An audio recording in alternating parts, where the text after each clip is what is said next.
ਅੱਜ dog food ਰੱਖਿਆ ਹੀ ਆ ਤੇ ਬੱਚਿਆਂ ਨੂੰ ਪਤਾ ਲੱਗ ਗਿਆ ਕਿੱਦਾਂ ਖਾਣਾ ਜੀ। ਤੇ ਮੈਂ ਕਿਹਾ ਭਾਈ ਆਪਣੇ ਕੋਲ ਤਾਂ ਨਹੀਂ ਚਾਹ ਹੋਣਾ। ਭਾਈ ਹਣਾ ਤਾਂ ਵੇਖਿਆ ਬੜੀ ਧਾਨਗੀ ਨਾਲ ਮੈਨੂੰ ਮਿਲੇ ਸਲਾਮ ਦਾ ਕੀਤੀ ਮੈਨੂੰ ਨਹੀਂ ਨਾ ਤੁਹਾਨੂੰ ਵੇਖਿਆ ਭਾਈ। ਅੱਜ ਵੇਖੋ ਮੈਂ ਵੱਡਾ ਤਸਲਾ ਭਰ ਕੇ ਪਾਣੀ ਦਾ ਰੱਖਿਆ, ਮੈਂ ਕਬੂਤਰ ਨਹਾ ਲੈਣ, ਵਾਰੀ ਵਾਰੀ ਨਹਾਈ ਜਾ ਰਿਹਾ ਜੀ। ਦੇਖੋ ਉਹਨੂੰ ਕਾਸਾ ਵੜਿਆ ਵਿੱਚ ਤਸਲੇ ਦੇ ਲਗਾਈ ਨਹਾਉਣ, ਦੇਖਿਓ ਜ਼ਰਾ ਕੀ ਬਾਤ ਹੈ। ਕੁੰਡੀ 'ਚ ਇਹਨਾਂ ਕੋਲ ਨਹਾ ਨਹੀਂ ਹੁੰਦਾ, ਪਰਲਾ ਕੁੰਡੀ 'ਚ ਨਹਾਉਂਦਾ ਪਿਆ। ਤੇ ਮੈਂ ਕਿਹਾ ਚੱਲ ਇਹਨੂੰ ਜ਼ਰਾ ਤਸਲਾ ਭਰ ਕੇ ਰੱਖਦੇ, ਨਾਲੇ ਪਾਣੀ ਪੀਣ ਰੱਜ ਕੇ ਨਾਲੇ ਨਹਾਉਣ, ਗਰਮੀ ਬੜੀ ਆ। ਵੇਖੋ ਨਹਾਉਣ ਲੱਗਾ, ਹੁਣ ਦੂਸਰਾ ਆ ਗਿਆ, ਇਹਨੇ ਨਿਕਲਣਾ ਦੂਸਰੇ ਨੂੰ ਵੜ ਜਾਣਾ। ਦਿਨ ਦਿਹਾੜੇ ਗਿੱਦੜ ਇੱਥੇ ਆ ਮਰਦਾਰ ਖਾਂਦਾ ਪਿਆ ਸੀਗਾ। ਮੈਂ ਜਦੋਂ ਮੋਟਰਸਾਈਕਲ ਮੁੜ ਕੇ ਵਾਪਸ ਆਇਆ ਤਾਂ ਮੈਨੂੰ ਵੇਖ ਕੇ ਨੱਸ ਗਿਆ, ਉਹ ਚਲਾ ਗਿਆ ਜੀ। ਮੈਂ ਤੇਰੀ ਵੀਡੀਓ ਬਣਾਉਣਾ ਸੀ ਲੁੰਡਿਆ ਜਾਂ, ਮੈਂ ਤੈਨੂੰ ਕੀ ਕਹਿੰਦਾ, ਜਿਹੜਾ ਲੁੰਡਾ ਸਾਡੇ ਵਾਲੀ ਸਾਈਡ 'ਤੇ ਫਿਰਦਾ ਹੁੰਦਾ ਸੀਗਾ, ਇਹ ਭਾਵੇਂ ਉਹੀ ਲੁੰਡਾ ਹੋਵੇ, ਉਹੀ ਇੱਦਾਂ ਬਾਦੀ ਦਿਨ ਟਾਈਮ ਫਿਰ ਸਕਦਾ ਸੀਗਾ। ਇਸ ਇਲਾਕੇ 'ਚ ਆ ਗਿਆ ਹੋਣਾ ਉਹ ਦਰਖਤ ਦੀ ਛਾਂ 'ਤੇ ਚਲੇ ਗਿਆ। ਆਹ ਲੱਗਾ ਦਿਨ ਦਿਹਾੜੇ ਇੱਥੇ ਵੇਖ ਲਓ ਹੈਂ, ਉਹ ਨੱਸ ਗਿਆ ਮੈਨੂੰ ਵੇਖਣ। ਮੈਂ ਜਾਣਾ ਨੇ ਫਿਰ ਆ ਜਾਣਾ। ਲਓ ਜੀ ਵੀਰੋ, ਬੱਚੇ ਲਿਆਂਦੇ ਨੇ ਬਾਹਰ ਤੇ ਇਹਨੂੰ ਵੀ ਬਾਹਰ ਬੰਨਿਆ ਹੁਣ ਲਿਆ ਕੇ।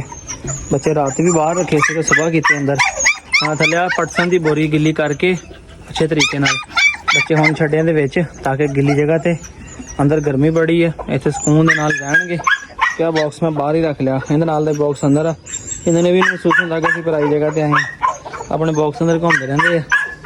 ਇਹਨਾਂ ਵਿੱਚੋਂ ਇੱਕ ਬੱਚਾ ਜਿਹੜਾ ਇਹ ਬੱਚਾ ਬਲੈਕ ਫੇਸ ਵਾਲਾ, ਇਹ ਅੱਜ ਮੈਂ ਕਾਰਗੋ ਕਰਵਾ ਦੇਣਾ ਵਾ।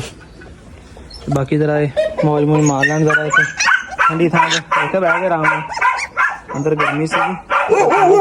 ਤੇ ਇਹ ਰੀਟਾ ਜਿਹੜੀ ਹੈ ਇਹ ਵੀ ਅੱਜ ਮੈਂ ਲੱਗਾ ਭਜਵਾਨ ਜਨਾਬ, ਠੀਕ ਹੈ। ਤੇ ਇਹਨੂੰ ਭਜਵਾਨੀ ਮੈਂ ਤੁਹਾਨੂੰ ਵੀ ਦੱਸਦਾ ਵਾਂ। ਦੇਖਣ ਇੰਝ ਲੱਗਦਾ ਇਹਦਾ ਮੋਟੋ ਤੇ ਦੋਵੇਂ ਮਾਵਾਂ ਧੀਆਂ ਨੇ, ਇੱਕ ਤਰ੍ਹਾਂ ਨਾਲ ਖੁੱਲੀਆਂ ਫਿਰਦੀਆਂ, ਦੋਵਾਂ ਦੀਆਂ ਆਦਤਾਂ ਵੀ ਉਂਝਦੀਆਂ ਹੀ ਆ। ਇਹ ਵੀ ਆਂਡੇ ਚੋਰ, ਛਾਵਾਂ ਚੋਰ, ਰੋਟੀ ਪਾਣੀ ਚੋਰ, ਇਹਦਾ ਵੀ ਸੇਮ ਉਹੀ ਹਿਸਾਬ ਆ।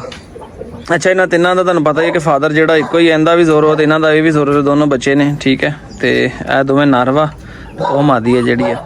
ਹਾਂਜੀ अस्सलाम वालेकुम, ਕੀ ਹਾਲ ਹੈ ਸਾਰੇ ਵੀਰਾਂ ਦਾ ਜਨਾਬ, ਠੀਕ ਹੋ? ਸਿਹਤ ਵੀ ਠੀਕ ਹੈ। ਦਿਲ ਨਹੀਂ ਸੀ ਕਰ ਰਿਹਾ ਵਲੌਗ ਬਣਾਉਣ ਦਾ, ਫਿਰ ਵੀ ਮੈਂ ਕਿਹਾ ਚਲੋ ਛੋਟਾ ਜਿਹਾ ਵਲੌਗ ਦੋਸਤਾਂ ਨਾਲ ਕੋ 10-11 ਮਿੰਟ ਦਾ ਬਣਾ ਹੀ ਦਈਏ। ਅੱਗੇ 2 ਛੁੱਟੀਆਂ ਹੋ ਗਈਆਂ ਨੇ। ਕੱਲ੍ਹ ਜਿਹੜਾ ਐਕਸੀਡੈਂਟ ਹੋਇਆ ਸਟੈਲਾ 2 ਜਿਹੜੀ ਅਚਾਨਕ ਸਾਡੀ ਐਕਸਪਾਇਰ ਹੋ ਗਈ, ਤੇ ਸੁਬਾਹ ਦੀ ਕੋਈ ਕਲਿੱਪ ਨਹੀਂ ਬਣਾਇਆ, ਦਿਲ ਨਹੀਂ ਕੀਤਾ। 1-2 ਕਲਿੱਪ ਬੜੇ ਬਾਹਰ ਗਿਆ ਵਾ, ਉਹੀ ਬਣਾਏ ਸੀਗੇ। ਤੇ ਹੁਣ ਚੱਲਣਾ ਸੀਗਾ ਇਹਨੂੰ ਕਾਰਗੋ ਕਰਾਉਣਾ ਸੀਗਾ, ਨਾਲੇ ਦੂਸਰਾ ਬੱਚਾ ਜਿਹੜਾ ਉਹ ਕਾਰਗੋ ਕਰਾਉਣਾ ਸੀਗਾ। ਇਹ ਮੈਂ ਦਿੱਤੀ ਹੈ ਜੀ ਜੁਨੇਦ ਜੈਰੀ, ਆਪਣਾ ਵੀਰ ਆ ਮੁਲਤਾਨ ਤੋਂ। ਵੀਡੀਓ ਵੇਖਦਾ ਕੋਈ ਪੁਰਾਣੇ ਪੰਜਾਬੀ ਸ਼ੌਕ ਚੈਨਲ ਦੀਆਂ ਤੋਂ ਵੀ, ਠੀਕ ਹੈ। ਮੌਨਸਟਰ ਕੋ ਕੁੱਤੀ ਵੀ ਉਹਨੇ ਕ੍ਰਾਸ ਕਰਵਾਈ ਸੀਗੀ। ਮੁਲਾਕਾਤ ਅਜੇ ਤੱਕ ਨਹੀਂ ਹੋਈ, ਬੜਾ ਲੈ ਕੇ ਅੱਛੇ ਤਾਲੁਕਾਤ ਨੇ।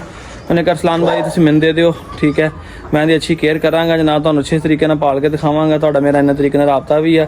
ਮੈਂ ਕਿਹਾ ਚਲੋ ਅੱਲਾ ਖੈਰ ਕਰੇ, ਤੂੰ ਇਹਨੂੰ ਸੰਭਾਲ ਤੇ ਇਹਨੂੰ ਤਿਆਰ ਕਰ, ਤਾਂ ਕਿ ਅਸੀਂ ਗਾਂ ਦੀ ਬਰੀਡ ਸ਼ੀਡ ਲਈ। ਉਹਨੇ ਕਿਹਾ ਜੀ ਮੈਂ ਇਹਦਾ ਖਿਆਲ ਕਰਾਂਗਾ, ਤੁਸੀਂ ਮੈਨੂੰ ਮੌਕਾ ਦਿਓ। ਮੈਂ ਕਿਹਾ ਜੀ ਜ਼ਰੂਰ, ਅੱਲਾ ਖੈਰ ਕਰੇ। ਤੇ ਅੱਜ ਮੈਂ ਫਿਰ ਆਪਣੇ ਵੀਰ ਨੂੰ ਭਜਵਾਨ ਚੱਲਾਂ, ਠੀਕ ਹੈ, ਕਿਉਂਕਿ ਉਹ ਵੀ ਪੰਜਾਬੀ ਸ਼ੌਕ ਦੀ ਫੈਮਿਲੀ ਦਾ ਹਿੱਸਾ ਹੀ ਹੈ। ਉਹਦੀ ਅੱਛੀ ਕੇਅਰ ਕਰੇਗਾ, ਪਾਲੇਗਾ, ਜਵਾਨ ਹੋਏਗੀ ਇਨਸ਼ਾਅੱਲਾ ਆਪਣੇ ਕੋਲ ਆਏਗੀ, ਇੱਥੇ ਇਹਦੀ ਬਰੀਡ ਸ਼ੀਡ ਕਰਵਾਵਾਂਗੇ। ਤੇ ਇਹਦਾ ਨਾਮ ਰੱਖਿਆ ਸੀ ਉਹਨੇ ਰੀਟਾ, ਮੈਂ ਵੀ ਰੀਟਾ ਹੀ ਕਹਿਣਾ। ਤੇ ਵਾਈਟ ਪੱਠਾ ਅੱਜ ਪਹਿਲੇ ਦਿਨ ਖੁੱਲਾ ਛੱਡਿਆ, ਤੇ ਕਾਲਾ ਇਹਨੇ ਮਗਰ ਤੇ ਅੱਗੇ ਇਹ ਛੋਟਾ ਵਾ, ਉਹਦੇ ਦਾਬੇ ਥੱਲੇ ਹੋਇਆ ਵਾ, ਉਹ ਚੰਗਾ ਚੜਾਈ ਰੱਖਦਾ ਹੈਗਾ। ਇਹ ਉਹਦੀਆਂ ਮੁਰਗੀਆਂ ਦੇ ਮਗਰ ਦਾਲ ਆਉਂਦਾ, ਉਹ ਇਹਨੂੰ ਕਟਾਪਾ ਚਾੜੀ ਰੱਖਦਾ। ਬਿੰਦੀਆਂ ਨੂੰ ਅੰਦਰ ਬੰਨਿਆ ਸੀ ਅੱਜ, ਕਿਉਂਕਿ ਬਾਹਰ ਗਰਮੀ ਬੜੀ ਸੀਗੀ। ਟੋਆ ਮਾਰ ਕੇ ਬੈਠੀ ਹੋਈ ਹੈ ਇੱਥੇ ਅੰਦਰ, ਪਾਣੀ ਵਾਲੇ ਬੋਲ ਦਾ ਕੀ ਬੁਰਾ ਹਾਲ ਕੀਤਾ ਪਿਆ। ਤੈਨੂੰ ਮੈਂ ਇਸ ਕਰਕੇ ਅੰਦਰ ਬੰਨਿਆ ਸੀਗਾ, ਹੈ ਤੈਨੂੰ ਬੰਨਿਆ ਕਿ ਚਲੋ ਬਾਹਰ ਗਰਮੀ ਬਹੁਤ ਜ਼ਿਆਦਾ ਨਾ, ਅੰਦਰ ਬੰਨ੍ਹਦਾ ਆ। ਤਸਲਾ ਪਾਣੀ ਦਾ ਤੇ ਭਰਿਆ ਵਾ, ਬਰਾਲੇ ਕੇ ਦਾਣੇ ਬਿਲਕੁਲ ਖਤਮ ਹੋ ਗਏ ਆ। ਤੇ ਮੈਂ ਸਵੇਰ ਦੀ ਪਰਾਤ ਲੱਭੀ ਜਾਂਦਾ ਕਿ ਪਰਾਤ ਕਿੱਥੇ, ਯਾਦ ਨਹੀਂ ਕਿ ਕਬੂਤਰਾਂ ਦਾ ਦਾਣਾ ਰੱਖਿਆ ਆ। ਕਬੂਤਰ ਇਸੇ ਕਰਕੇ ਛਾਲਾਂ ਮਾਰ ਰਿਹਾ, ਇਹਨਾਂ ਨੂੰ ਭੁੱਖ ਲੱਗੀ ਹੋਈ, ਇਹਨਾਂ ਨੇ ਬੱਚਿਆਂ ਨੂੰ ਆਪਣੇ ਨੂੰ ਖਾਣਾ ਖਿਲਾਉਣਾ ਹੈ। ਉਹ ਇੱਕ ਬੱਚਾ ਕਿੱਧਰ ਗਿਆ ਇਹਦੇ ਨਾਲ ਦਾ? ਇਹ 2 ਬੱਚੇ ਸੀਗੇ ਯਾਰ, ਇਹ ਇਕੱਲਾ ਬੜੇ ਦਿਨ ਬਾਅਦ ਮੈਂ ਤੇ ਅੱਜ ਇਹ 2 ਬੱਚੇ ਸੀਗੇ, ਇੱਕ ਪਤਾ ਨਹੀਂ ਕਿੱਧਰ ਚਲਾ ਗਿਆ ਨਾਲ ਦਾ। ਇਹਨਾਂ ਦੇ ਵੀ 2 ਸੀਗੇ, ਉਹਨਾਂ ਨੂੰ ਮਾਸ਼ਾਅੱਲਾ ਉਹਨਾਂ ਦੇ ਫੇਰ ਆਂਡੇ ਦੇ ਲੈ ਹੋਏ। ਓਏ ਹੋਏ ਹੋਏ ਹੋਏ ਹੋਏ ਹੋਏ ਹੋਏ ਹੋਏ, ਮੱਛਰ ਲਾਲੜ ਬੱਚਿਆਂ ਦਾ ਕਿੰਨਾ ਬੁਰਾ ਹਾਲ ਹੋਇਆ ਪਿਆ ਯਾਰ। ਮੈਂ ਤਾਂ ਤਵੱਜੋ ਹੀ ਨਹੀਂ ਕੀਤੀ, ਮੈਂ ਤਾਂ ਦੇਖੇ ਬੜੇ ਦਿਨਾਂ ਬਾਅਦ ਅੱਜ ਦਾਣਾ ਦੂਣਾ ਪਾ ਕੇ ਚੱਲ ਜਾਈਦਾ ਸੀਗਾ। ਓਹੋ ਬੱਚਿਆਂ ਦਾ ਬੜਾ ਬੁਰਾ ਹਾਲ ਹੋਇਆ ਪਿਆ। ਅੰਡੇ ਉਹਨਾਂ ਨੇ ਫਿਰ ਦੁਬਾਰਾ ਦੇ ਲੈ। ਕਬੂਤਰਾਂ ਦੀ ਜਗ੍ਹਾ ਚੇਂਜ ਕਰਦੇ ਆ, ਕੋਈ ਜਾਲੀ ਸ਼ਾਲੀ ਵਾਲਾ ਬਣਾਉਂਦੇ ਤਾਂ ਬੱਚਾ ਪਤਾ ਨਹੀਂ ਕਿੱਥੇ ਚੱਲਾ ਗਿਆ, ਕੋਈ ਨਹੀਂ ਨਜ਼ਰ ਆ ਰਿਹਾ ਜਿਹੜਾ ਇਹਨਾਂ ਦੀ ਟੋਕਰੀ ਦੇ ਵਿੱਚ ਸੀਗਾ। ਬੜੇ ਦਿਨਾਂ ਬਾਅਦ ਅੱਜ ਗੌਰ ਕੀਤਾ, ਅੱਜ ਦੇਖੀ ਇੱਥੇ ਕਬੂਤਰ ਆ ਕੇ ਦਾਣੇ ਦੋਨੇ ਪਾ ਕੇ ਚੱਲ ਜਾਣਾ ਸੀਗਾ, ਕਿਉਂਕਿ ਮੁੰਡਾ ਵੀ ਨਹੀਂ ਸੀ ਆ ਰਿਹਾ ਹੈਗਾ। ਪਤਾ ਨਹੀਂ ਉਹਨੇ ਕੰਮ ਵੀ ਕਰਨਾ ਕਿ ਉਹ ਵੀ ਨੱਸ ਗਿਆ, ਸਾਡੇ ਕੋਲ ਤਾਂ ਮਹੀਨਾ ਕੁ ਨੱਸ ਜਾਂਦਾ। ਤੇ ਹੁਣ ਉਹਨੂੰ ਪਹਿਲੇ ਦਾਣੇ ਪਾ ਲਵਾਂ, ਬਾਕੀ ਗੱਲਾਂ ਦੇ ਬਾਅਦ 'ਚ ਕਰਦੇ। ਵਿਚਾਰੇ ਭੁੱਖੇ ਆ, ਵੇਖੋ ਇੱਥੇ ਘੁੰਮਣ ਲੱਗੇ ਹੋਏ ਆ। ਪਹਿਲੇ ਉਹਨਾਂ ਇਸ ਦਫਾ ਮੈਂ ਮਿਕਸ ਦਾਣੇ ਦੇ ਵਿੱਚ ਕਣਕ ਮਿਕਸ ਕਰਾ ਕੇ ਲਿਆਵਾਂ, ਕਿਉਂਕਿ ਕਣਕ ਹੋ ਗਈ ਸਸਤੀ। ਤੇ ਮੈਂ ਕਿਹਾ ਕਣਕ ਖਾਣਗੇ ਖੁਸ਼ ਹੋ ਕੇ, ਬਾਜਰਾ ਖਾ ਕੇ ਅੱਕੇ ਹੋਏ ਆ। ਇਹਦੇ ਵਿੱਚ ਬਰਤਨ 'ਚ ਪਾਉਂਦਾ ਸਾਦਾ ਕਿ ਖਰਾਬ ਨਹੀਂ ਹੁੰਦੀ ਖੁਰਾਕ। ਅੱਗੇ ਦਿਨ ਮੈਂ ਥੱਲੋਂ ਪਾ ਕੇ ਗਿਆ ਨਾ ਮੁਰਗਿਆਂ ਨੂੰ, ਅੱਧਾ ਕਿੰਨਾ ਨੇ ਖਾ ਲਿਆ ਤੇ ਬਾਕੀ ਸਾਰਾ ਜਿਹੜਾ ਪਿਆ ਇਹਨਾਂ ਨੇ ਖਰਾਬ ਕਰ ਲੈਣਾ। ਬਰਤਨ 'ਚ ਪਿਆ ਹੋਵੇ ਨਹੀਂ ਖਾਂਦਾ ਬੰਦਾ ਚੱਕ ਕੇ ਕਿਸੇ ਹੋਰ ਨੂੰ ਰੱਖ ਦਿੰਦਾ। ਲੈ ਖਾ ਲਾ ਦਾਣੇ, ਖਾ ਲਾ, ਲੈ ਖਾ ਲਾ, ਖਾ ਲਾ, ਖਾ ਲਾ, ਨਹੀਂ ਖਾ ਲਾ ਕੀ ਹੋਇਆ ਹੁਣ ਸ਼ਰਮ ਆਉਣ ਲੱਗ ਪਈ ਆ। ਆ ਜਾਓ ਬੱਚੇ, ਆ ਜਾਓ, ਆ ਜਾਓ, ਸ਼ਾਬਾਸ਼, ਆ ਜਾਓ, ਆ ਜਾਓ, ਆ ਜਾਓ, ਆ ਜਾਓ, ਆ ਜਾਓ। ਦੇਖਿਓ ਆਉਂਦੇ ਕਿੱਦਾਂ ਭੁੱਖ ਲੱਗੀ ਹੋਈ ਸੀ ਇਹਨਾਂ ਨੂੰ। ਖਾਸ ਕਰਕੇ ਜਿਹੜੇ ਬਰੀਡਰ ਜੋੜੇ ਆ ਉਹ ਪਹਿਲੇ ਆਉਣਗੇ ਕਿਉਂਕਿ ਉਹਨਾਂ ਨੇ ਬੱਚਿਆਂ ਨੂੰ ਖੁਰਾਕ ਦੇਣੀ ਹੈ, ਉਹ ਪਹਿਲੇ ਆਉਣਗੇ ਦੌੜ ਕੇ। ਚਲੋ ਇਹਨਾਂ ਨੇ ਮੈਨੂੰ ਲੱਗਦਾ ਥੱਲੇ ਫਨਾ ਜੇ ਮੈਂ ਜਾਣਾ, ਇਹਨਾਂ ਨੇ ਫਿਰ ਖਾਣੀ ਹੈ। ਮੈਂ ਜਾਵਾਂ ਜਾ ਕੇ ਕੰਮ ਵੀ ਤੁਹਾਨੂੰ ਪਤਾ ਢੇਰ ਕਰਨੇ ਵਾਲਾ ਪਿਆ ਆ, ਹਲੇ ਸਫਾਈ ਸਫੂਈ ਵੀ ਕਰਨੀ ਆ। ਅਤੇ ਖਾਚੋ ਪਹਿਲੇ ਬਿੰਦੀਆਂ ਨੂੰ ਬਾਹਰ ਬੰਨਾਂ ਨਵਾ ਕੇ, ਬਿੰਦਰ ਮੈਂ ਇੱਥੇ ਬੰਨ ਦਿੰਦਾ ਨਵਾ ਕੇ, ਠੀਕ ਹੈ। ਉਧਰ ਬੰਨਣ ਮੇਰਾ ਦਿਲ ਨਹੀਂ ਕਰ ਰਿਹਾ, ਫਿਰ ਉਹੀ ਟੋਆ ਦੇਖ ਕੇ ਤੇ ਮੇਰਾ ਦਿਨ ਜੋ ਹੀ ਸੀਨ ਆਉਣ ਲੱਗ ਪਿਆ। ਬਿੰਦਰ ਨੂੰ ਇੱਥੇ ਬੰਨ ਦਿੰਦੇ ਹਾਂ। ਚਲੋ ਇੱਥੇ ਖੁੱਲੀ ਜਗ੍ਹਾ ਹੈਗੀ, ਇੱਥੇ ਆਰਾਮ ਦੇ ਨਾਲ ਗਿੱਲੀ ਜਗ੍ਹਾ ਕਰਕੇ ਤੇ ਬਿਠਾ ਦਿੰਦੇ ਹਾਂ ਤੇ ਰਾਤ ਬੈਠ ਜਾਏਗੀ, ਸੁਬਾਹ ਫਿਰ ਟਾਈਮ ਨਾਲ ਖੋਲ੍ਹ ਕੇ ਇੱਥੇ ਅੰਦਰ ਕਰ ਦਿਆਂਗਾ ਇਹਨੂੰ। ਅੱਜ ਇਸ ਸਾਈਡ 'ਤੇ ਕੁਛ ਚੇਂਜਿੰਗਾਂ ਕੀਤੀਆਂ ਨੇ ਨਾ, ਬਿਜਲੀ ਦੇ ਇੱਥੇ ਆਪਣੇ ਕੇਜ ਦੇ ਵਿੱਚ ਹੀ ਹੈ ਤੇ ਉਹਦੇ ਵਾਲੇ ਕੇਜ ਦੇ ਵਿੱਚ ਚਿੱਟਾ ਡੌਗ ਜਿਹੜਾ ਮੁਲਤਾਨ ਤੋਂ ਆਇਆ ਸੀਗਾ ਇਹ ਬੰਨਿਆ ਹੋਇਆ ਵਾ, ਕਿਉਂਕਿ ਉਧਰ ਪਹਿਲੇ ਖੁੱਡੇ ਦੇ ਵਿੱਚ ਸੀ, ਉਧਰ ਵੀ ਗਰਮੀ ਬੜੀ ਜ਼ਿਆਦਾ ਹੋਣ ਲੱਗ ਪਈ ਹੈ। ਤਰਪਾਲ ਲਾਈ ਸੀਗੀ, ਹੁਣ ਮੈਂ ਸਾਰੇ ਖੁੱਡੇ ਛੁੱਡੇ ਧੋ ਕੇ ਤਰਪਾਲ ਪਿੱਛੇ ਕੀਤੀ, ਪਹਿਲੇ ਤਰਪਾਲ ਲਾ ਕੇ ਪਿੱਛੇ ਕੀਤੀ, ਹੁਣ ਸਾਰੇ ਧੋਤੇ। ਜੁਗਨੂੰ ਅੱਲਾ ਦਾ ਸ਼ੁਕਰ ਹੈ ਕਾਫੀ ਬਿਹਤਰ ਅੱਗੇ ਨਾਲੋਂ। ਤੇ ਐਂਡ ਵਾਲੇ ਕੇਜ ਦੇ ਵਿੱਚ ਜਿੱਥੇ ਸਟੈਲਾ 2 ਹੁੰਦੀ ਸੀਗੀ ਉੱਥੇ ਹੁਣ ਵੇਖੋ ਕੌਣ ਬੈਠਾ, ਕਮਾਂਡੋ। ਇੱਥੇ ਕਮਾਂਡੋ ਬੈਠਾ, ਕਮਾਂਡੋ ਨੂੰ ਮੈਂ ਨਵਾਇਆ ਸੀਗਾ ਤੇ ਹੁਣ ਬੜੀ ਮੌਜ ਦੇ ਨਾਲ ਬੈਠਾ ਆ। ਡਿਵਰਮ ਵੀ ਕੀਤਾ, ਲੱਗ ਰਿਹਾ ਆਸਤਾ ਆਸਤਾ ਕਿ ਇਹਨੂੰ ਕਾਫੀ ਬਿਹਤਰ ਹੋ ਗਿਆ। ਅੱਛਾ ਇਹਦਾ ਬਲੱਡ ਲਵੋ, ਸਟੈਲਾ 2 ਦਾ ਬਲੱਡ ਲਗਵਾਉਣਾ ਸੀ ਕਮਾਂਡੋ ਨੂੰ, ਤੇ ਉਹਨਾਂ ਨੇ ਕਿਹਾ ਸੀ ਇਹਨੂੰ ਬਲੱਡ ਲਗਵਾ ਲਓ, ਤਾਂ ਦੱਸਿਆ ਸੀ ਪਿਛਲੇ ਵਲੌਗ ਦੇ ਵਿੱਚ ਵੀ।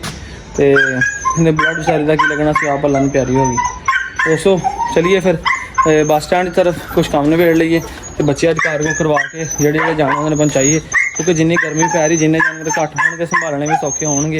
ਸਾਡੇ ਵਾਸਤੇ ਵੀ ਆਸਾਨੀ ਹੈ ਤੇ ਜਾਨਵਰਾਂ ਵਾਸਤੇ ਵੀ ਆਸਾਨੀ ਹੈ। ਹੁਣ ਬੱਚੇ ਇੱਧਰ ਵੀ ਆ, ਉੱਧਰ ਵੀ, ਦੇਖੋ ਉਹ ਵੀ ਬੱਚੇ ਆ, ਹੈ ਵੀ ਛੋਟੇ ਬੱਚੇ। ਸ਼ੁਕਰ ਹੈ ਕਿ ਇਹ ਬੱਚੇ ਜਿਹੜੇ ਆ ਆਪਣੇ ਆਪ ਖਾਂਦੇ ਪੀਂਦੇ ਮਤਲਬ ਪੂਰੇ ਐਕਟਿਵ ਨੇ, ਲੜਾਈਆਂ ਬੜੀਆਂ ਕਰਦੇ। ਮੈਂ ਟਿਕਟੋਕ ਤੇ ਵੀਡੀਓ ਨਾਲ ਸ਼ੇਅਰ ਕੀਤੀ ਸੀ, ਆ ਦੇਖੋ ਨਾ, ਯਾਨੀ ਇਹ ਦੋਨੋਂ ਪੂਰੇ ਐਕਟਿਵ ਨੇ, ਉਹਦੇ ਨਾਲੋਂ ਤਕੜੇ ਦੂਸਰੇ ਨਾਲੋਂ, ਆਪਣੇ ਵਾਲੇ ਬੱਚਿਆਂ ਨਾਲੋਂ, ਘਰ ਵਾਲਿਆਂ ਨਾਲੋਂ। ਉਹ ਵੀ ਇਨਸ਼ਾਅੱਲਾ 8-10 ਦਿਨ ਇਹਦੇ ਵਰਗੇ ਹੋ ਜਾਣੇ ਆ। ਉਹ ਦੇਖੋ ਮਾਸ਼ਾਅੱਲਾ ਹੁਣ ਆ ਕੇ ਸ਼ੁਰੂ ਹੋ ਗਏ ਨੇ, ਜੁੜ ਗਏ ਸਾਰੇ ਆ ਕੇ। ਉੱਥੋਂ ਪਾਣੀ ਪੀਣ ਲੱਗੇ ਆ ਤੇ ਆ ਕੇ ਦਾਣੇ ਲੱਗ ਪਏ ਖਾਣ ਦੀ। ਬਿੰਦੀਆਂ ਨੂੰ ਖੋਲ੍ਹਾ, ਹੁਣ ਅੰਦਰ ਗਰਮੀ ਹੋ ਗਈ ਹੈ, ਬਾਹਰ ਸਕੂਨ ਹੋਇਆ ਤੇ ਅੰਦਰ ਜ਼ਿਆਦਾ ਗਰਮੀ ਹੋ ਗਈ ਹੈ। ਇਹਨਾਂ ਸਾਰਿਆਂ ਨਾਲੋਂ ਮੋਟੋ ਠੀਕ ਆ, ਖੁੱਲੀ ਫਿਰਦੀ ਆਪਣੀ ਮਰਜ਼ੀ ਨਾਲ, ਅਗਲੀ ਆਪਣੀ ਘੁੰਮਦੀ ਫਿਰਦੀ, ਇੱਧਰ ਉੱਧਰ ਆਉਂਦੀ ਜਾਂਦੀ। ਮੋਟਾ ਦਾ ਕਾਣ ਵਾਲਾ ਜ਼ਖਮ ਮੈਨੂੰ ਲੱਗਦਾ ਖਰਾਬ ਹੋ ਰਿਹਾ, ਮੱਖੀ ਬਹਿੰਦੀ ਇਹਦੇ ਉੱਪਰ ਨਾ, ਪੱਸ ਜਿਹਾ ਪਿਆ ਹੋਇਆ ਸੀ। ਉਹ ਵੇਖੋ ਕਿਤੇ ਕੀੜੇ ਤਾਂ ਨਹੀਂ ਪੈ ਗਏ ਹੈਂ। ਨਵਾਂ ਨਾ ਮੋਟੋ ਕਿਤੇ ਮੁਸੀਬਤ ਪਵਾ ਲਵੀਂ, ਨਹੀਂ ਕੀੜੇ ਨਹੀਂ ਪਏ। ਵੈਸੇ ਜ਼ਖਮ ਅਜੇ ਠੀਕ ਨਹੀਂ ਹੋਇਆ ਹੈਗਾ। ਮੈਂ ਇਹਦੇ 'ਤੇ ਪਾਇਓਡੀਨ ਵਗੈਰਾ ਲਾ ਕੇ, ਹਲਦੀ ਲਾ ਕੇ ਇਹਦੇ ਵਿੱਚ ਮੈਡੀਸਨ ਲਾਵਾਂ ਪਹਿਲੇ, ਕਿਤੇ ਮੱਖੀ ਸ਼ੱਕੀ ਇਹਨਾਂ ਨੂੰ ਖਰਾਬ ਕਰਦੇ। ਮੋਟੋ ਦੀ ਮੌਜ ਇਹ ਆਪਣੀ ਮਰਜ਼ੀ ਨਾਲ ਛਾਵੇਂ ਪੈਂਦੀ, ਆਪਣੀ ਮਰਜ਼ੀ ਨਾਲ ਨਹਾ ਲੈਂਦੀ, ਖੁੱਲੀ ਫਿਰਦੀ, ਪ੍ਰੋਬਲਮ ਕੋਈ ਨਹੀਂ। ਪਰ ਜਿਹਨਾਂ ਜਦੋਂ ਨਾਲ ਖੋਲ੍ਹਣਾ ਬੰਨਣਾ ਕਰਨਾ ਹੁੰਦਾ ਵਾ ਉਹਨੇ ਤੁਹਾਨੂੰ ਪ੍ਰੋਬਲਮ ਹੁੰਦੀ ਹੈ। ਤੇ ਬੱਕਰੀ ਵੀ ਬਾਹਰ ਛੱਡੀ ਹੋਈ ਹੈ, ਘੋੜੀ ਵੀ ਬਾਹਰ ਬੰਨੀ ਹੋਈ ਹੈ, ਬੱਕਰੀ ਆ ਸਾਹਮਣੇ ਫਿਰ ਰਹੀ ਹੈ, ਕਿਉਂਕਿ ਇੱਕਦਮ ਮੈਂ ਸਾਰੇ ਕੰਮ ਨਿਬੇੜ ਦੇਣਾ। ਪਹਿਲੇ ਆਣਾ ਬੱਕਰੀ ਛੱਡ ਦੇਣਾ, ਬੱਕਰੀ ਬਾਹਰ ਫਿਰਦੀ, ਅੰਦਰ ਘਾਹ ਸ਼ਾਹ ਖਾ ਪੀ ਲੈਂਦੀ ਹੈਗੀ ਹੈ। ਘੋੜੀ ਨੂੰ ਕੱਢ ਕੇ ਅੱਜ ਮੈਂ ਇੱਧਰ ਬੰਨ੍ਹ ਦਿੱਤਾ, ਅੱਗੇ ਦੂਸਰੀ ਸਾਈਡ 'ਤੇ ਬੰਨੀ ਦੀ ਆ, ਹਾਲੇ ਸਾਈਡ 'ਤੇ ਬੰਨੀ ਵੇਖੋ ਲੰਮਾ ਰਸਾ ਕਰਕੇ। ਅੱਲਾ ਦੇ ਹੁਕਮ ਨਾਲ ਲੱਗੀ ਹੈ ਚਰਨ। ਇੱਥੇ ਇਹਨੇ ਘੰਟਾ 2 ਲਾ ਲੈਣੇ। ਤਕਰੀਬਨ ਮੈਂ ਆਇਆ ਸੀਗਾ 5-5:30 ਵਜੇ ਤੇ ਹੁਣ ਕੁਛ 6 ਵਜੇ ਤੋਂ ਉੱਪਰ ਟਾਈਮ ਹੋ ਗਿਆ ਹੋਣਾ, ਤਕਰੀਬਨ ਘੰਟਾ ਡੇਢ ਹੋ ਗਿਆ ਇਹਨੂੰ। ਤੇ ਹਨੇਰਾ ਹੁੰਦਿਆਂ ਤੱਕ ਨੀਂਦਰ ਮੈਂ ਜਾਣਾ ਵਾ, ਉਨੀ ਦੇਰ ਤੱਕ ਇਹਨੇ ਇੱਥੇ ਚਰਦੇ ਰਹਿਣਾ ਹੈਗਾ। ਚਲੋ ਦੋਸਤੋ ਫਿਰ ਚਲੀਏ ਬੱਸ ਸਟੈਂਡ ਦੀ ਤਰਫ, ਤੇ ਇੱਕ ਮੁਲਤਾਨ ਭੇਜਣਾ ਤੇ ਕਾਲਾ ਬੱਚਾ ਸਿਆਲਕੋਟ ਕਾਰਗੋ ਕਰਾਉਣਾ, ਕਾਰਗੋ ਕਰਾਈਏ ਤਾਂ ਕਿ ਟਾਈਮੋ ਟਾਈਮ ਉਹਨਾਂ ਦੇ ਜਾਨਵਰ ਘਰ ਪਹੁੰਚਣ। ਲਓ ਜੀ ਵੀਰੋ, ਬੜੇ ਮਸਤ ਹੋ ਕੇ ਵੇਖੋ ਗਿੱਲੀ ਜਗ੍ਹਾ 'ਤੇ ਸੁੱਤੇ ਪਏ ਸੀ ਇਕੱਠੇ ਹੋ ਕੇ। ਕਿਹੜਾ ਬੱਚਾ ਸੀ ਜਿਹਦਾ ਫੇਸ ਜ਼ਿਆਦਾ ਬਲੈਕ ਆ ਬੱਚਾ ਸੀ ਜੀ, ਠੀਕ ਹੈ ਜੀ।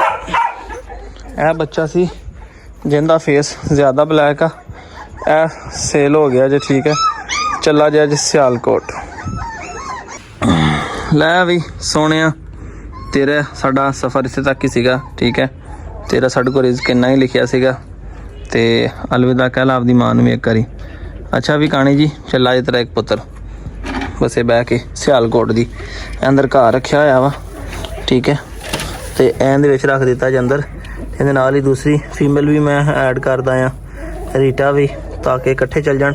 ਫਿਰ ਅੱਗੋਂ ਬਾਕਸ ਲੈਦਾ ਕਰਕੇ ਭਿਜਵਾ ਦਿਆਂਗਾ। ਅੱਜ ਇਸ ਖੁੱਡੇ ਦੇ ਵਿੱਚ ਮੁਰਗੀ ਬਿਠਾਈ ਸੀਗੀ, ਇਸ ਟਾਈਮ ਮੈਨੂੰ ਉਹੀ ਲੱਗਾ ਸਹੀ ਜਿਹਦੇ ਵਿੱਚ ਇਹਨਾਂ ਨੂੰ ਮੈਂ ਲਿਜਾ ਸਕਦਾ, ਕਿਉਂਕਿ 2 ਜਾਨਵਰਾਂ ਨੂੰ ਬੋਰੇ ਜਾਂ ਕਿਸੇ ਚੀਜ਼ ਇੱਥੋਂ ਪਾ ਕੇ ਲਿਜਾਣੇ ਮੇਰੇ ਲਈ ਬੜੇ ਮੁਸ਼ਕਿਲ ਸੀ। ਬੱਚਾ ਬੜਾ ਛੋਟਾ ਜਿਹਾ ਵਾ, ਉਹ ਕਿਤੇ ਮਿਹਦ ਹੀ ਨਾ ਦਿੰਦੀ ਰੀਟਾ, ਤੇ ਇਸ ਕਰਕੇ ਮੈਂ ਕਿਹਾ ਕੇਜ ਮੋਟਰਸਾਈਕਲ ਪਿੱਛੇ ਰੱਖਦਾ ਆ, ਉੱਥੋਂ ਨਵੇਂ ਕੇਜ ਲਵਾਂਗਾ ਇੱਕ, ਤੇ ਕਹਿੰਦੇ ਵਿੱਚ ਹੀ ਭਿਜਵਾ ਕੇ ਤੇ ਇਹਨਾਂ ਨੂੰ ਕਾਰਗੋ ਕਰਾਇਆ ਨਾ। ਦੋਸਤੋ ਚੱਲਦੇ ਹਾਂ ਬੱਸ ਸਟੈਂਡ ਦੀ ਤਰਫ, ਦੇਖਦੇ ਟਾਈਮ ਨਾਲ ਸਾਨੂੰ ਗੱਡੀ ਮਿਲ ਜਾਵੇ ਤਾਂ ਜਾਨ ਛੁੱਟ ਜਾਏਗੀ, ਨਹੀਂ ਤੇ ਸਾਨੂੰ ਖਪਣਾ ਪਏਗਾ ਅੱਜ। रीटा किधर गई रीटा? आजो आजो आजो आजो आजो आजो आजो आजो। रीटा रीटा नजर नहीं आ रही। रीटा मेरे पिछे पिछे तुरी फिर दी। वाह मैं तेन गांह आवाजा मारी ने। चल रीटा चलिए, तेन भी पावां पिंजरे दे विच, तू भी निकल मुल्तान है। ਲੋ ਜੀ ਜਨੇਤ ਭਾਈ ਸਾਡੀ ਮਾਨਾ ਤੁਹਾਡੇ ਕੋਲ ਜਨਾਬ ਜਾ ਰਹੀ ਹੈ ਨਾ, ਅੱਛੇ ਤਰੀਕੇ ਨਾਲ ਖਿਆਲ ਰੱਖਿਓ ਠੀਕ ਹੈ। ਹੁਣ ਮੈਂ ਖਾਣਾ ਨਹੀਂ ਸੀ ਖਿਲਾਇਆ ਭੁੱਖੀ ਜੇ, ਤਾਂ ਕਿ ਉਲਟੀ ਸ਼ੁਲਟੀ ਨਾ ਕਰਦੇ ਰਸਤੇ ਦੇ ਵਿੱਚ। ਇਹ ਬੱਸ ਆ ਤੇ ਛੱਤ ਦੇ ਉੱਪਰ ਰਖਾਤਾ ਠੀਕ ਹੈ। ਤੇ ਇਹ ਦੂਸਰਾ ਬੱਚਾ ਵਾ ਇਹ ਮੈਂ ਸਿਆਲਕੋਟ ਰਖਾਉਣਾ ਜੇ। ਇਹ ਕੰਡਕਟਰ ਤੇ ਇਹ ਗੱਡੀ ਨੰਬਰ ਆ 1355 ਠੀਕ ਹੈ ਜੀ। ਮੁਲਤਾਨ ਦੀ ਗੱਡੀ ਨਿਕਲ ਚਲੀ ਇਸ ਫੈਸਲਾਬਾਦ ਤੋਂ। ਇਹ ਜਨਾਬ ਯਾਰੀ ਰਖਾ ਦੇਣ ਲੱਗਾ ਜੀ ਬੱਚਾ ਠੀਕ ਹੈ ਜੀ।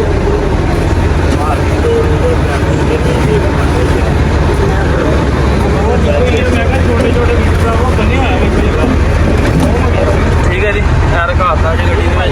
ਇਹ ਗੱਡੀ ਦਾ ਨੰਬਰ ਆ 9988 ਠੀਕ ਹੈ ਜੀ। ਸਿਆਲਕੋਟ ਦੀ ਗੱਡੀ ਹੈ। ਇੰਜ ਰਖਾਤਾ ਜੀ। ਤੁਹਾਡੇ ਨਾਲ ਹੋਵੇ। ਹਾਂਜੀ ਕਿੱਥੋਂ ਆਏ ਤੁਸੀਂ? ਮੈਂ ਜੀ ਇੱਥੇ ਫਕਰਾਬਾਦ ਦਾ। ਫਕਰਾਬਾਦ ਦੇ ਭਾਈ ਹਣੀ ਫੈਸਲਾਬਾਦ ਦੇ, ਤੇ ਮੈਂ ਇੱਥੇ ਆਇਆ ਸੀ ਜੇ ਆਪਣੇ ਇੱਥੇ ਹੁਸੈਨ ਭਾਈ ਗਾਟ ਵਾਲੇ ਇਹਨਾਂ ਦੇ ਕੋਲ ਠੀਕ ਕਰਾਉਣ ਲਈ ਗੱਡੀ ਲਈ ਸੀ। ਸਰਵਿਸ ਕਰਾਉਣ ਤੋਂ ਬਾਅਦ ਇਹਨਾਂ ਭਾਈ ਹਣਾ ਤੋਂ ਵੇਖਿਆ ਬੜੀ ਹੈਰਾਨਗੀ ਨਾਲ ਕਿ ਮੈਨੂੰ ਮਿਲੇ ਸਲਾਮ ਹੁੰਦਾ ਕੀਤੀ। ਮੈਨੂੰ ਨਹੀਂ ਨਾ ਤੁਹਾਨੂੰ ਵੇਖਿਆ ਭਾਈ ਹਣੀ ਮੈਨੂੰ ਜਾਣਦੇ ਨਾਲ ਫੋਟੋ ਬਣਾਉਣ ਲੱਗੇ ਮੈਂ ਤੁਸੀਂ ਫੋਟੋ ਨਾ ਬਣਾਓ ਮੇਰੀ ਵੀਡੀਓ ਬਣਾ ਲਈ ਇਹਨਾਂ ਨੇ। ਲਓ ਜੀ ਭਾਈ ਤੁਹਾਡੀ ਵੀਡੀਓ ਬਣਾ ਲਈ। ਇਹ ਵਲੌਗ ਦੇ ਵਿੱਚ ਆ ਗਈ ਇਹੀ ਮੁਹੱਬਤ ਚਾਹਤ ਹੁੰਦੀ। ਭਾਈ ਨਹੀਂ ਜਾ ਰਿਹਾ ਸਪੀਡ ਦੀ ਰੋਡ ਤੋਂ ਅਚਾਨਕ ਇਹਨਾਂ ਦੀ ਨਿਗਾਹ ਪਈ ਹੈ ਤੇ ਇਹਨਾਂ ਦੇ ਨਾਲ ਕਈ ਦੌੜ ਲਾ ਛੱਡੀ। ਇਹਨਾਂ ਨੇ ਕਿਹਾ ਕਿ ਮੈਂ ਜਾਵਾਂ ਬਣਾ ਦੀ ਕੋਸ਼ਿਸ਼ ਭਾਈ ਤੁਹਾਡੇ ਵਲੌਗ ਦੇ ਵਿੱਚ ਤੁਹਾਡਾ ਹਿੱਸਾ ਪਾ ਕੇ ਮੁਹੱਬਤ ਵਾਲੀ ਗੱਲ ਆ ਵੀ ਤਾਂ ਦੇਖੋ ਵੀਡੀਓ ਸਾਡੀਆਂ ਵੇਖਦੇ ਨੇ। ਮੈਂ ਤਾਂ ਬਸ ਗੱਡੀ ਦਾ ਏਸੀ ਸੀਗਾ ਤੁਹਾਨੂੰ ਪਤਾ ਠੀਕ ਕਰਾਇਆ ਫਿੱਟ ਤੇ ਭਾਈ ਚੈੱਕ ਕਰਾਉਣਾ ਸੀਗਾ। ਇਹਨਾਂ ਦੀ ਗੱਡੀ ਬਣਾ ਦਾਦਾ ਘਾਟ ਵਾਲੇ ਨਹਿਰ ਦੇ ਬਿਲਕੁਲ ਲੈਟ ਜਿੱਥੇ ਸੀ 17 ਨੂੰ ਪਹਿਲੇ ਜਾਣਾ ਦੋਨੋਂ ਚੈੱਕ ਕਰਾਈ ਤਾਂ ਬਿਲਕੁਲ ਆਪੋਜ਼ਿਟ ਸਾਈਡ ਤੇ ਹੀ ਹੈਗੇ ਤੇ ਬੜੇ ਭਾਈ ਨੰਬਰ ਤੇ ਇਹਨਾਂ ਨੂੰ ਕਿਤੇ ਪਹੁੰਚਿਆ ਵਾ ਤੇ ਭਾਈ ਨੇ ਗੱਲ ਪਾਕਰ ਪਹੁੰਚਿਆ। ਚਾਹ ਤੁੰਦੀ ਖੁਸ਼ੀ ਹੁੰਦੀ ਸਾਡੀ ਗੱਲ ਜਿੰਨੇ ਮਨਾਂ ਨਾਲ ਵੀਡੀਓ ਵੇਖਦਾ ਬੰਦਾ ਮੈਨੂੰ ਮਿਲਦੇ ਤੇ ਕਾਲੀਏ ਪਹੁੰਚਣ ਵੇ ਤੁਹਾਡੀ ਵੀਡੀਓ ਪੰਜਾਬੀ ਜਾਵੇ ਚੜ ਜਾਵੇ ਲੱਗ ਜ਼ੋਰ ਵਾਲੇ ਬੱਚਿਆਂ ਨੂੰ ਪਾਇਆ ਸੀ ਉਹ ਝੱਟ ਕਰ ਗਿਆ ਮਾਸ਼ਾਅੱਲਾ। ਵੇਖੋ ਕਿਉਂਕਿ ਤਕੜੇ ਨੇ ਨਾ ਹੈ। ਹੁਣ ਚੀਕਾਂ ਮਾਰਨ ਲੱਗੇ ਕਿ ਹੋਰ ਲਿਆ ਕਹਿੰਦੇ ਤੇ ਹੁਣ ਇਹਨਾਂ ਨੂੰ ਵੀ ਪਤਾ ਲੱਗ ਗਿਆ ਜੀ ਖਾਣ ਦਾ। ਕਾਫੀ ਦਿਨ ਤੋਂ ਤੁਹਾਨੂੰ ਪਤਾ ਥੋੜਾ ਸਟਾਰਟ ਕੀਤਾ ਹੋਇਆ ਸੀ ਨਾ ਤੇ ਅੱਜ ਡੌਗ ਫੂਡ ਰੱਖਿਆ ਹੀ ਆ ਤੇ ਬੱਚਿਆਂ ਨੂੰ ਪਤਾ ਲੱਗ ਗਿਆ ਕਿੱਦਾਂ ਖਾਣਾ ਜੀ। ਹੁਣ ਆਪਣਾ ਹੁਣ ਚੱਕੀ ਜਾਂਦੇ ਚਬਾ ਕੇ ਆਸਤਾ ਆਸਤਾ ਨੂੰ ਖਾਈ ਜਾਂਦੇ ਆ। ਵਿੱਚ ਜਿਹੜੇ ਕੋਈ ਤੇਜ਼ ਆ ਉਹਨਾਂ ਨੂੰ ਪਤਾ ਲੱਗ ਗਿਆ ਕਿੱਦਾਂ ਖਾਣਾ ਆ। ਲਓ ਜੀ ਤਰਪਾਲ ਡਿੱਗ ਗਈ ਸੀ ਹਨੇਰੀ ਦੇ ਨਾਲ ਤੇ ਰਾਣਾ ਅਹਿਮਦ ਸਾਹਿਬ ਚੜੇ ਨੇ ਉੱਤੇ। ਹੁਣ ਪੇਟ ਦੀ ਖਾਤਰ ਵੇਖੋ ਨਾ ਧੁੱਪੇ ਚੜ੍ਹ ਗਏ ਛੱਤ ਤੇ। ਮੈਂ ਕਿਹਾ ਭਾਈ ਆਪਣੇ ਕੋਲ ਤਾਂ ਨਹੀਂ ਚੜ੍ਹ ਹੋਣਾ, ਇਹ ਤੇਰਾ ਹੀ ਕੰਮ ਆ ਤਰਪਾਲ ਬਣ ਜਾਂਦਾ। ਉਹਨਾਂ ਨੂੰ ਧੁੱਪ ਆਈ ਹੋਈ ਆ। ਕਹਿੰਦਾ ਜੀ ਲਓ ਜੀ ਚੜ੍ਹ ਹੀ ਗਿਆ। ਮੈਂ ਹਲੇ ਸੋਚਦਾ ਸੀ ਚੜ੍ਹਨਾ ਕਿੱਥੋਂ ਦੀ, ਛਾਲ ਮਾਰ ਕੇ ਛੱਤ ਚੜ੍ਹ ਵੀ ਗਿਆ। ਉਹ ਕਿਉਂ ਹੋ ਗਿਆ? ਚਲੋ ਜ਼ਬਰਦਸਤ ਹੋ ਗਿਆ ਯਾਰ। ਧਿਆਨ ਨਾਲ ਥੱਲੇ ਆਹੋ ਹਾਂ ਮੈਂ ਤੁਹਾਨੂੰ ਦਿਖਾਉਣਾ ਆ। ਇਹਨੂੰ ਕਾ ਜਦੋਂ ਚੜ੍ਹ ਜਾ ਜਦੋਂ ਮੈਂ ਦੇਖਿਆ ਤਾਂ ਚੜ੍ਹਿਆ ਵੀ ਪਿਆ। ਆ ਵੇਖ ਉਧਰੋਂ ਆਇਆ ਜੀ ਇੱਥੇ ਠੀਕ ਹੈ। ਪੱਕਾ ਚੋਰ ਆ ਭਾਈ ਤੂੰ। 4 ਇੰਚੀ ਕੰਧ ਤੇ ਆ ਰਿਹਾ ਜੇ ਵੇਖ ਲਓ 4 ਇੰਚੀ ਕੰਧ ਤੇ ਆ ਲਓ। ਇਹ ਪੱਕਾ ਡਕੇਟ ਆ ਤੂੰ ਜਿਹੜਾ 4 ਇੰਚੀ ਕੰਧ ਤੇ ਤੁਰ ਲੈਣਾ ਨਾ ਤੂੰ ਪੱਕਾ ਡਕੇਟ। ਗੁੱਡਿਆਂ ਕਰਕੇ ਚੜੀ ਦਾ। ਅੱਛਾ ਗੁੱਡਿਆਂ ਦਾ ਕਰਕੇ ਕਹਿੰਦਾ ਗੁੱਡਿਆਂ ਦਾ ਕਰਕੇ ਪ੍ਰੈਕਟਿਸ ਆ। ਕਿੱਡੇ ਕੌਨਫੀਡੈਂਸ ਨਾਲ 4 ਇੰਚੀ ਕੰਧ ਤੇ ਤੁਰ ਗਿਆ। ਮਿਸਤਰੀ ਵੀ 4 ਇੰਚੀ ਕੰਧ ਤੇ ਚੜ੍ਹਨ ਲੱਗਾ ਡਰਦਾ ਯਾਰ। ਤੂੰ ਪੱਕਾ ਡਕੇਟ। ਇੰਨੀ ਛੇਤੀ ਕੋ ਆਮ ਬੰਦਾ ਜਿਹੜਾ ਨਾ ਉਹ ਕੰਧ ਤੇ ਨਹੀਂ ਚੜ੍ਹ ਸਕਦਾ ਖਾਸ ਕਰਕੇ ਮੇਰੇ ਵਰਗਾ। ਇਹ ਨਾ ਹੁੰਦਾ ਮੈਂ ਇਹਨੂੰ ਮੈਸੇਜ ਕੀਤਾ ਕਿੱਥੇ, ਕਹਿੰਦਾ ਘਰ ਆ। ਮੈਂ ਕਿਹਾ ਆ ਤੇਰਾ ਕੰਮ ਆ ਭਾਈ ਮੈਂ ਪਹਿਲਾਂ ਤਰਪਾਲ ਬੰਨ ਕਿਉਂਕਿ ਮੇਰੇ ਵਰਗੇ ਬੰਦੇ ਕਿੱਥੇ ਚੜ੍ਹ ਹੋਣਾ। ਮੈਂ ਨਾ ਮੈਂ ਪੌੜੀ ਨਾ ਲੱਭਦੀ ਮੈਂ ਤਾਂ ਸ਼ਾਮ ਤਾਂ ਹੀ ਨਹੀਂ ਲਾਉਣਾ। ਚਲੋ ਮਲਕਾ ਨੇ ਕਿੱਲਾ ਪਟਾਇਆ ਤੇ ਦੌੜ ਲਾ ਕੇ ਸਿੱਧੀ ਦੂਸਰੀ ਘੋੜੀ ਦੇ ਕੋਲ ਆ ਗਈ ਤੇ ਆ ਕੇ ਤੇ ਬੜੇ ਆਰਾਮ ਨਾਲ ਵੇਖੋ ਇੱਥੇ ਉਹਦੇ ਲਾਗੇ ਖਾਣ ਲੱਗ ਪਈ ਇੱਥੇ ਆ ਕੇ। ਹੈ ਕਿਆ ਬਾਤ ਹੈ। ਉਹ ਵੀ ਮਾਸ਼ਾਅੱਲਾ ਘੋੜੀ ਸਾਡੇ ਹਮਸਾਇਆਂ ਦੀ ਆ ਤੇ ਪਹਿਲੇ ਵੀ 1-2 ਵਲੌਗ 'ਚ ਵੇਖੀ ਹੋਣੀ ਆ। ਸੋਨੇ ਵਾਲੀ ਆ ਮਾਸ਼ਾਅੱਲਾ, ਰੇੜੇ ਲੱਗੀ ਆ, ਬੜੀ ਤਗੜੀ ਘੋੜੀ ਹੈ ਵੀ।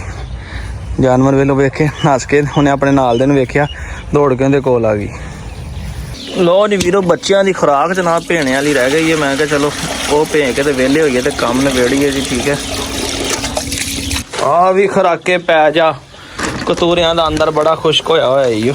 ਖੁਰਾਕ ਦੇ ਪੈਕਟ ਦਾ ਵੇਖੋ ਕੀ ਬੁਰੇ ਹਾਲ ਹੋਇਆ ਪਿਆ।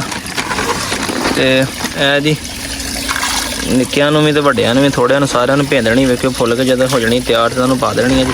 ਲੋ ਜੀ ਦੋਸਤੋ ਅੱਜ ਦੇ ਵਲੌਗ ਦਾ ਇੱਥੇ ਕਰਦੇ ਖਤਮ। ਦੁਆਵਾਂ 'ਚ ਯਾਦ ਰੱਖਿਓ ਠੀਕ ਹੈ ਜੀ। ਤੇ ਕੋਸ਼ਿਸ਼ ਕਰਿਆ ਕਰਾਂਗੇ ਕਿ ਹੁਣ ਦੁਬਾਰਾ ਫਿਰ ਰੂਟੀਨ ਤੇ ਵਾਪਸ ਆਈਏ ਠੀਕ ਹੈ। 2-4 ਦਿਨ ਦਿਲ ਹੀ ਨਹੀਂ ਕੀਤਾ ਕਿ ਵਲੌਗ ਬਣਾਈਏ ਲਾਈਏ, ਇਸ ਕਰਕੇ ਚਲੋ ਟੁੱਟਿਆ ਫੁੱਟਿਆ ਵਲੌਗ ਵੀਰਾਂ ਨਜ਼ਰ ਕਰ ਦਿੱਤਾ ਜੀ। ਤੇ ਦੁਆਵਾਂ 'ਚ ਯਾਦ ਰੱਖਿਓ। ਅੱਜ ਦੇ ਵਲੌਗ ਦਾ ਇੱਥੇ ਕਰਦੇ ਖਤਮ। ਨੈਕਸਟ ਮਿਲਾਂਗੇ ਫਿਰ। ਅੱਲਾ ਹਾਫਿਜ਼।